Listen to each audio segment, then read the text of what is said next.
Dunia seringkali terasa seperti sebuah panggung sandiwara di mana naskahnya ditulis oleh orang-orang yang hanya pandai menilai sampul buku. Bagi Bima, rumah bukan lagi tempat bernaung, melainkan sebuah ruang pengadilan tanpa hakim yang adil. Di sana, di balik meja makan kayu yang mulai kusam dimakan usia, Bima belajar untuk menjadi tidak terlihat. Suara denting sendok dan garpu yang beradu dengan piring porselen terdengar seperti lonceng kematian bagi harga dirinya. Sang ayah, seorang pria tua dengan garis wajah yang keras dan otoriter, sedang asyik memuja-muja prestasi Aris, adik bungsu Bima. Aris adalah emas murni di mata keluarga, sementara Bima hanyalah karat yang menempel pada fondasi rumah mereka. Setiap pujian yang dilontarkan untuk Aris adalah belati yang sengaja ditekankan ke dada Bima, namun ia hanya bisa menunduk, menelan nasi yang terasa seperti gumpalan pasir di tenggorokannya. Bima telah lama memakai topeng kesabaran yang begitu tebal hingga ia sendiri mulai lupa seperti apa wajah aslinya di balik kepura-puraan itu. Sejak kecil, ia dilabeli sebagai anak yang bermasalah.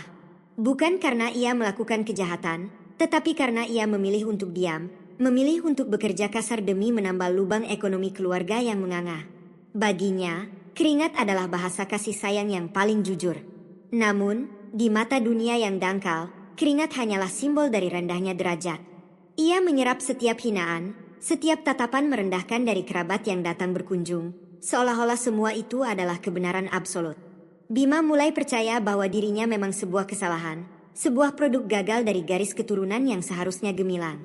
Ia melihat dirinya di cermin kamar yang retak dan hanya menemukan bayangan seorang pria yang tidak memiliki masa depan, seorang figuran yang ditakdirkan untuk mati di awal cerita tanpa pernah diingat namanya.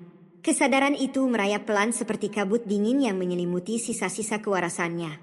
Di sudut-sudut gelap rumah itu, Bima sering mendengar bisikan-bisikan yang tak terucap namun sangat nyata. Suara-suara dalam kepalanya mulai bersekutu dengan hinaan sang ayah. Setiap kali ia pulang membawa upah harian yang tak seberapa, ia berharap setidaknya ada satu anggukan kecil atau tatapan terima kasih. Namun yang ia dapatkan hanyalah keluhan tentang betapa kecilnya jumlah tersebut dibandingkan dengan biaya kuliah Aris yang selangit. Ia menjadi spons yang menyerap seluruh racun emosional di rumah itu. Penasaran dengan kelanjutannya? Tonton sampai habis, jangan di-skip. Kelelahan fisik yang ia rasakan tidak sebanding dengan kelelahan batin saat menyadari bahwa pengorbanannya bukan dianggap sebagai pahlawan, melainkan sebagai kewajiban yang lumrah bagi seseorang yang dianggap kurang pintar. Ada sesuatu yang hancur di dalam diri Bima ketika ia melihat Aris membuang jaket pemberiannya ke tempat sampah. Jaket itu dibeli Bima dengan menyisihkan uang makan selama 1 bulan, namun Aris menganggapnya sebagai barang memalukan yang merusak citra mahasiswa elitnya di depan teman-temannya. Saat itu, Bima berdiri di kegelapan koridor, melihat pemandangan itu tanpa berkata apa-apa. Ia merasakan amarah yang murni, namun amarah itu tidak meledak keluar. Amarah itu justru masuk ke dalam, membeku, dan mengkristal menjadi sebuah kesadaran baru yang tajam. Ia mulai bertanya-tanya, apakah ia yang bermasalah, ataukah standar moral orang-orang di sekitarnya yang sudah membusuk? Ia melihat ibunya, seorang wanita tua yang selalu menunduk, hanya bisa memberikan tatapan iba yang justru semakin melukai hati Bima. Iba adalah penghinaan halus, sebuah pengakuan bahwa Bima memang patut dikasihani karena ketidakberdayanya. Ruang gelap di dalam batin Bima mulai dipenuhi oleh refleksi yang menyakitkan. Ia menyadari bahwa selama ini ia telah membangun penjara untuk dirinya sendiri dengan menggunakan batu bata berupa opini orang lain. Label, si gagal, yang disematkan kepadanya telah menjadi kulit kedua yang ia pakai setiap hari. Namun, di tengah kehampaan itu, sebuah percikan kecil muncul. Sebuah pertanyaan dingin muncul di benaknya. Jika ia memang tak berharga, mengapa mereka masih sangat bergantung pada hasil keringatnya? Mengapa sang ayah yang sombong itu masih menadahkan tangan setiap kali tagihan listrik datang? Ada sebuah ketimpangan yang mengerikan di sana. Bima adalah fondasi yang diinjak-injak, sementara Aris adalah menara gading yang dibangun di atas punggungnya yang luka. Setiap malam, sebelum ia memejamkan mata di atas kasur tipisnya, Bima membedah kembali setiap kata tajam yang ia terima hari itu. Ia tidak lagi menangis. Air matanya telah kering sejak ia menyadari bahwa dunia tidak memiliki ruang bagi mereka yang lemah. Ia mulai melihat dunia dari balik kacamata seorang pengamat yang asing. Ia melihat kemunafikan ayahnya, keserakahan adiknya, dan ketakutan ibunya. Ia menyadari bahwa ia tidak bermasalah. Ia hanya terlalu kuat dalam menanggung beban yang bukan miliknya, sehingga orang-orang di sekitarnya menjadi manja dan lupa diri. Namun, Karena ia terus-menerus menyerap hinaan itu, ia sempat percaya bahwa kegagalan adalah identitas aslinya. Ia adalah narapidana dalam drama yang ia ciptakan sendiri, terkurung oleh rasa bersalah yang tak beralasan. Ketegangan di rumah itu mencapai puncaknya saat acara makan malam keluarga besar diadakan. Bima diminta untuk melayani para tamu, menuangkan air dan menyiapkan kursi, seolah-olah ia bukan bagian dari keluarga tersebut. Ia melihat bagaimana kerabatnya membicarakan masa depan Aris yang cerah, sementara dirinya dianggap sebagai penjaga rumah yang tak punya ambisi. Hinaan itu datang bertubi-tubi, dibungkus dengan tawa renyah yang menusuk telinga. Bima berdiri di pojok ruangan, memegang nampan perak, menatap bayangan wajahnya sendiri di permukaan logam yang mengkilap itu. Wajah itu terlihat sangat lelah, namun matanya mulai menunjukkan sesuatu yang berbeda, sebuah kilatan kesadaran yang sangat dingin. Ia mulai mengerti bahwa untuk bisa bangkit, ia harus membiarkan identitas lamanya mati terlebih dahulu. Ia harus berhenti menjadi Bima yang malang, dan mulai menjadi sesuatu yang lain, sesuatu yang tak bisa lagi mereka sentuh dengan kata-kata. Namun untuk saat ini, ia masih terperangkap dalam lumpur hinaan yang ia percayai sebagai takdir. Ia masih menjadi kuli bagi egonya sendiri yang haus akan penerimaan. Di akhir bagian ini, Bima hanya bisa terdiam, membiarkan kebisingan dunia luar menelan suaranya, sementara di dalam hatinya, sebuah rencana besar mulai tersusun secara metodis.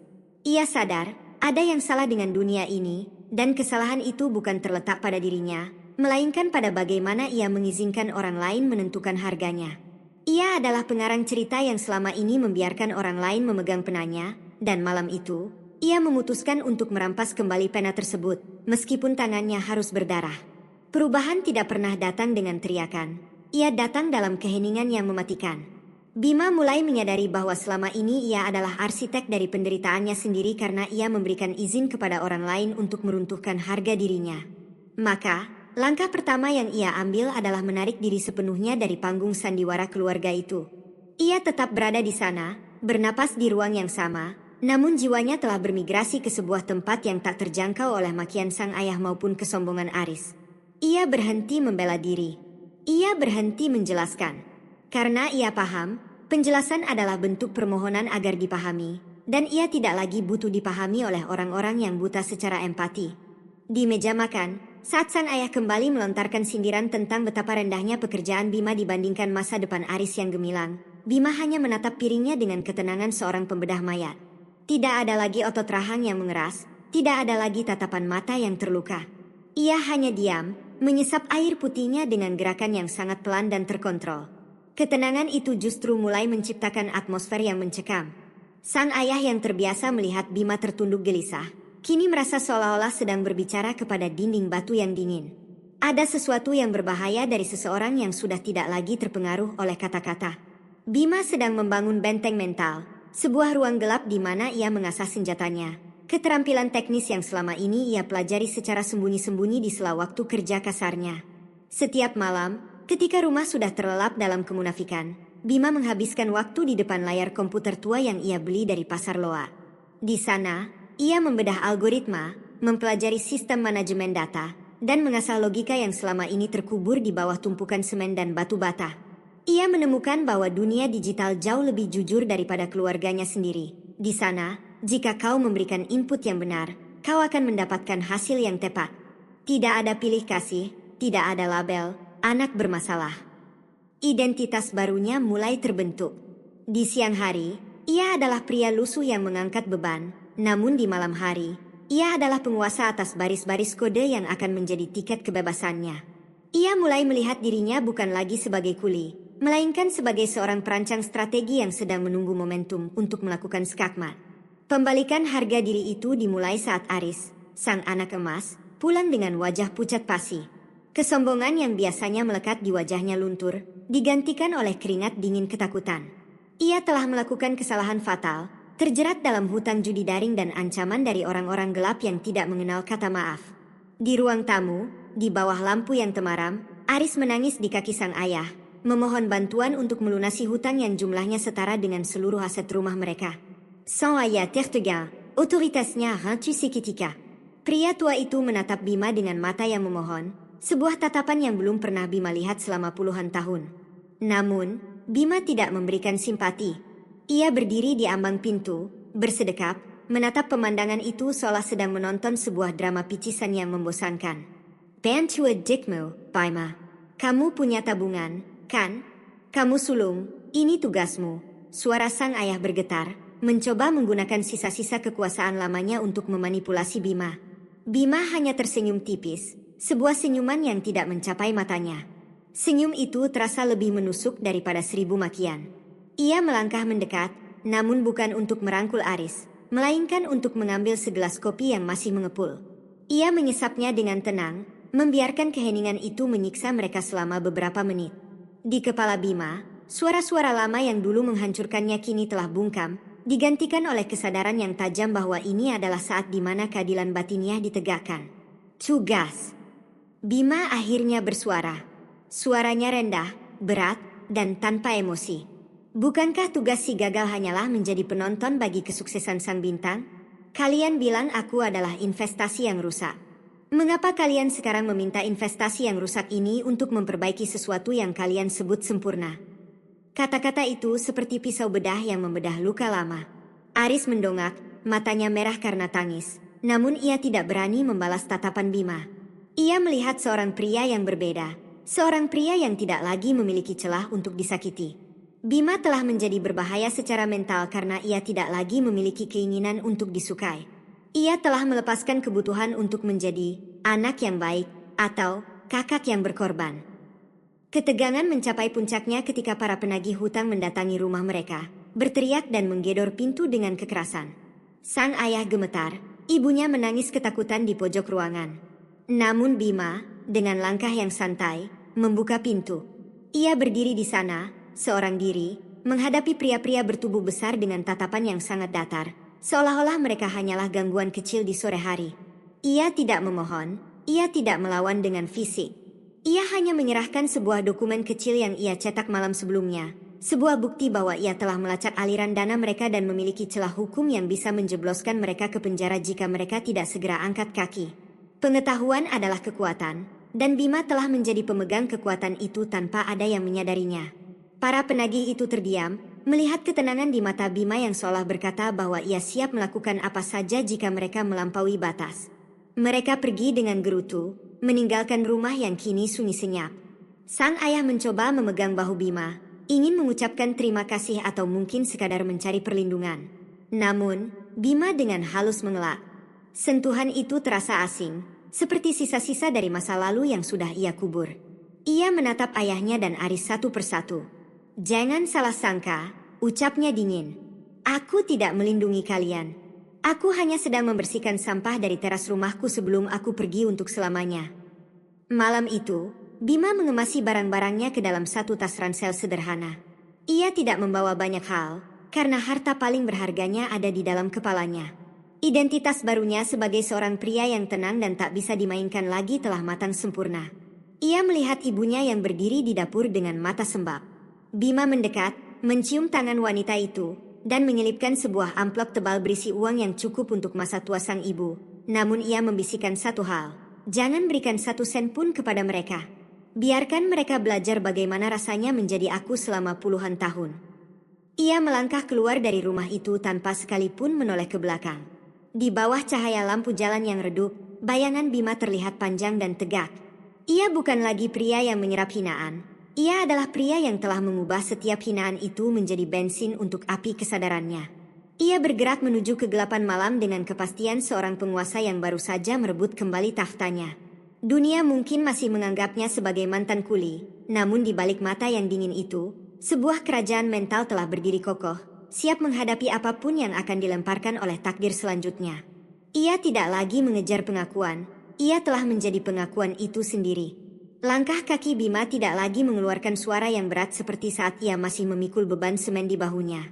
Kini, setiap pijakannya di atas trotoar kota yang basah oleh sisa hujan terasa ringan, namun memiliki bobot otoritas yang tak kasat mata. Ia telah meninggalkan rumah yang bagaikan peti mati bagi jiwanya, dan kini ia berjalan memasuki labirin dunia yang lebih luas, tempat di mana tidak ada yang mengenalnya sebagai si gagal. Di dalam ranselnya, selain pakaian dan perangkat elektronik, ia membawa sebuah keheningan yang absolut. Ketenangan ini bukan berasal dari ketiadaan masalah, melainkan dari kesadaran bahwa ia telah menjadi badai itu sendiri. Ia tidak lagi bereaksi terhadap dunia. Ia adalah penyebab dari reaksi dunia. Bima menyewa sebuah kamar kecil di sudut kota yang bising. Namun di dalam kepalanya, suasananya sepi seperti perpustakaan tua. Disinilah identitas barunya menjental. Ia mulai bekerja sebagai konsultan keamanan sistem secara lepas. Orang-orang yang berinteraksi dengannya melalui layar hanya mengenalnya sebagai arsitek. Seorang pria yang mampu melihat celah di mana orang lain hanya melihat dinding. Mereka tidak tahu bahwa tangan yang mengetik baris-baris kode rumit itu pernah melepuh karena mengangkat besi panas. Perpaduan antara ketangguhan fisik masa lalu dan ketajaman mental masa kini menciptakan aura yang sangat berbahaya bagi siapapun yang mencoba memanipulasinya. Ia menjadi pria yang tidak bisa dibaca, seseorang yang emosinya telah disaring melalui ribuan jam penghinaan hingga hanya menyisakan esensi yang murni dan dingin.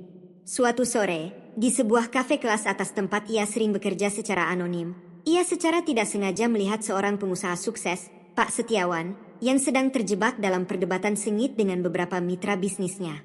Pak Setiawan adalah pria tua dengan rambut memutih yang tampak kewalahan menghadapi kelicikan rekan-rekannya yang lebih muda.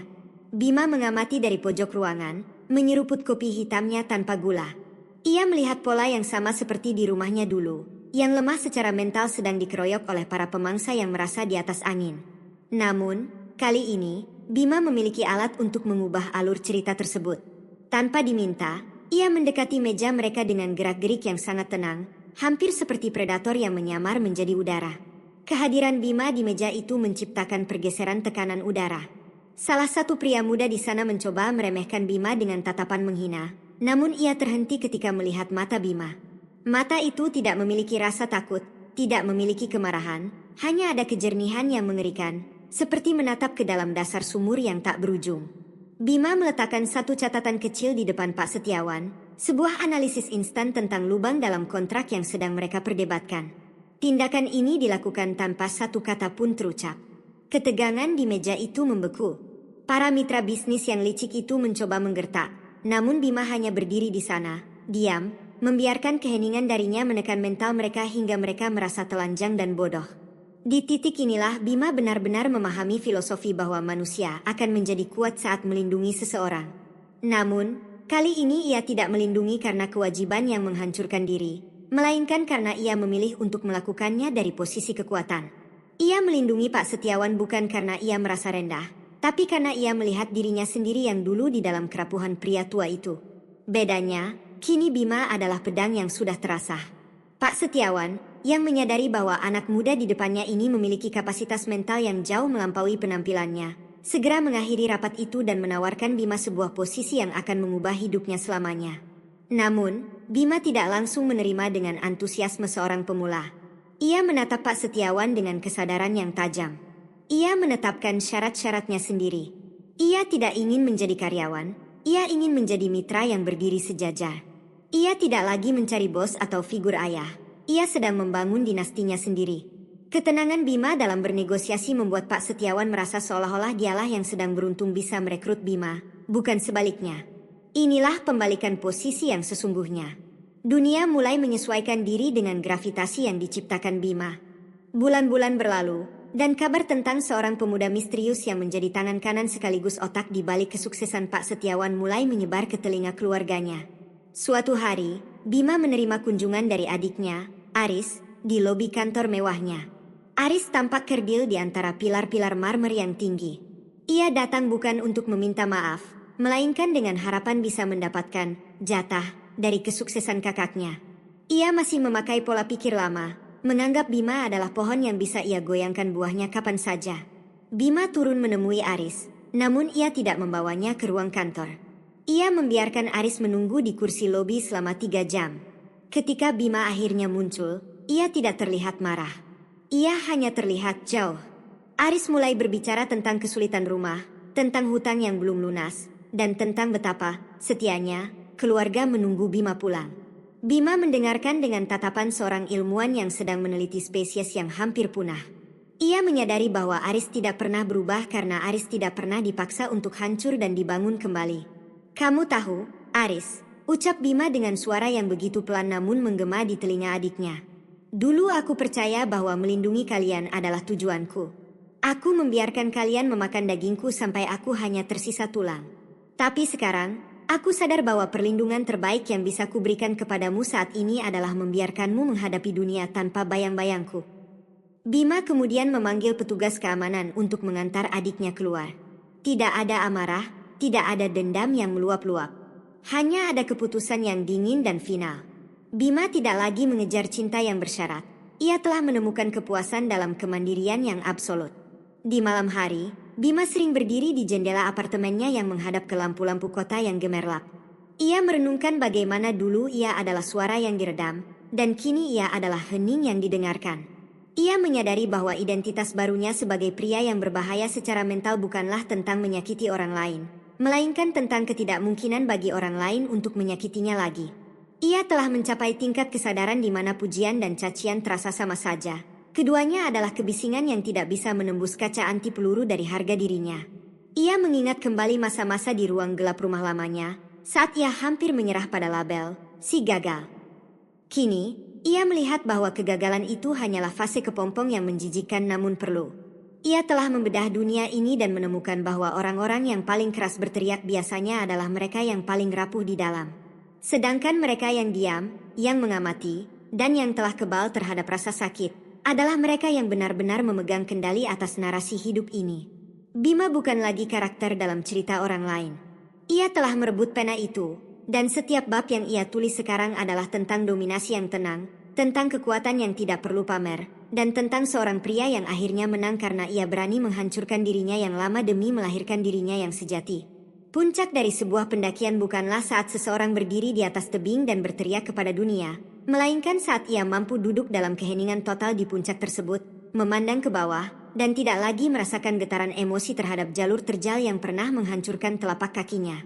Bima kini berada di titik itu.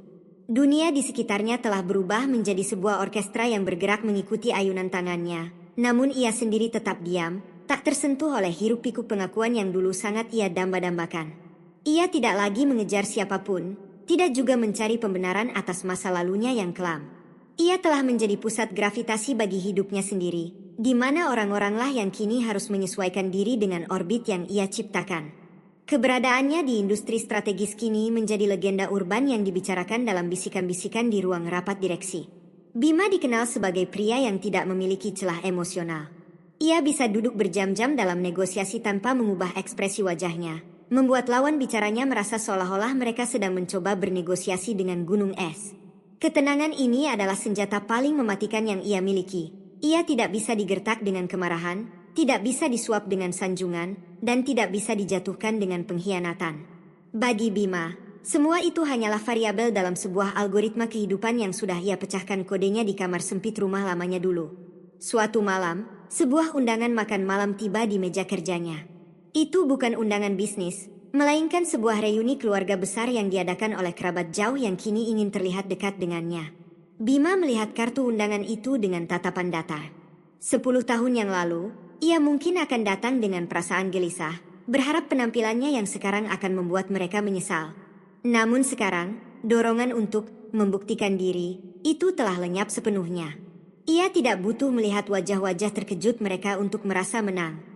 Kemenangan sejati adalah ketika kau tidak lagi merasa perlu memamerkan kemenanganmu kepada mereka yang dulu menindasmu. Namun, Bima memutuskan untuk hadir, bukan untuk rekonsiliasi, melainkan untuk meletakkan titik terakhir pada kalimat panjang penderitaannya. Ketika Bima melangkah masuk ke dalam aula restoran mewah itu, suasana seketika berubah. Para sepupu yang dulu mengejeknya sebagai buruh keluarga, kini terdiam, memegang gelas sampanye mereka dengan tangan yang sedikit gemetar. Sang ayah, yang kini tampak jauh lebih rapuh dan kecil, mencoba berdiri untuk menyambutnya dengan senyum yang dipaksakan, sebuah senyum yang syarat dengan beban rasa bersalah dan keinginan untuk dimaafkan. Aris, sang adik yang kini hidup dalam bayang-bayang kegagalannya sendiri, hanya bisa menunduk, tidak mampu menatap mata kakaknya yang kini sedingin baja cair. Bima berjalan melewati mereka semua dengan langkah yang elegan namun menjaga jarak yang sangat lebar secara mental. Ia tidak mencari pelukan. Ia tidak mencari permintaan maaf. Baginya, permintaan maaf adalah komoditas yang tidak memiliki nilai tukar di pasar harga dirinya. Ia duduk di kursi utama, bukan karena ia memintanya, tetapi karena ruang itu sendiri yang memberikannya secara alami. Di meja makan itu, ia melihat bagaimana dunia bekerja. Mereka yang dulu merendahkannya sekarang menjadi orang-orang yang paling keras memuji keberhasilannya. Ini adalah drama yang memuakkan, namun Bima hanya menontonnya dengan kesadaran seorang ahli bedah yang sedang membedah jaringan busuk. "Bima, kami selalu tahu kamu akan sukses," ucap salah satu pamannya dengan nada menjilat yang kentara. Bima hanya menatap pria itu, sebuah tatapan yang membuat kalimat sang paman menggantung canggung di udara. "Kalian tidak pernah tahu," jawab Bima pelan, namun suaranya memotong kebisingan ruangan seperti pisau tajam. "Kalian hanya menebak-nebak narasi mana yang paling menguntungkan bagi kalian saat itu. Dulu, narasinya adalah kegagalanku. Sekarang, narasinya adalah kesuksesanku. Tapi bagi saya, kalian tetaplah penonton yang tidak pernah membaca naskahnya dengan benar." Keheningan yang mengikuti kalimat itu sangat mencekam. Bima tidak mengatakannya dengan amarah. Ia mengatakannya seolah sedang membacakan laporan cuaca. "Inilah bentuk dominasi yang absolut. Saat kau mampu menyatakan kebenaran yang pahit tanpa ada sedikit pun getaran kebencian di dalam suaramu." Ia telah melampaui fase kemarahan. Ia kini berada di fase pengamatan yang murni. Ia melihat ayahnya mencoba bicara, namun Bima hanya memberikan anggukan kecil yang sopan namun sangat menutup diri. Ia telah melindungi keluarganya dari kemiskinan dengan mengirimkan bantuan finansial secara teratur, namun ia tidak akan pernah lagi memberikan akses ke dalam jiwanya. Itulah harga yang harus mereka bayar atas pengkhianatan masa lalu. Keluar dari acara tersebut, Bima berdiri di bawah langit malam yang luas. Ia menyadari bahwa sepanjang perjalanannya, ia telah melakukan hal yang paling sulit dilakukan oleh manusia. Ia berhenti menjadi korban. Ia memahami bahwa selama ia masih menyimpan dendam, ia masih terikat dengan mereka. Maka, ia melepaskan dendam itu bukan karena mereka layak mendapatkan pengampunan, tetapi karena Bima layak mendapatkan kedamaian. Ia tidak lagi mengejar siapapun di dunia ini. Ia tidak mengejar cinta yang palsu, tidak mengejar pengakuan yang fana, dan tidak mengejar bayang-bayang masa depan yang belum pasti. Ia hanya ada di sini, di saat ini, menjadi manusia yang utuh. Dunia akhirnya menyesuaikan diri dengannya.